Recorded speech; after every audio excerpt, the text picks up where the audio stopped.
कई नस्लों बाद राजा सागर तख्त नशीन हुए। उन्होंने अपनी सल्तनत को वसी किया और इश्विम्युद्ध युग मुनक़िद किया, जो कदीम हिंदुस्तान में आला तरीन शाही इक़्तिदार की अलामत समझा जाता था। लेकिन एक अलमनाक वाक़या पेश आया। कहा जाता है कि ऋषि कपिल की बेअदबी करने पर उनके 60,000 बेटे राख में तब्दील हो गए। उनकी रूह नजात की मुंतज़िर रह गई। अपने आबाओ अजदाद की नजात की जिम्मेदारी राजा भागीरथ पर आई। उन्होंने कई बरसों तक सख्त तपस्या की। उनकी अकीदत से देवता खुश हुए।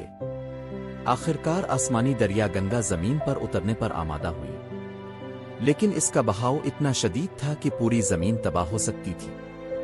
तब भगवान शिव ने अपनी जटाहे में गंगा को रोक लिया और फिर आहिस्ता आहिस्ता इसे जमीन पर जारी किया। गंगा का जमीन पर नुज़ूल हिंदुस्तानी रवायात के अजीम तरीन वाक़यात में शुमार होता है।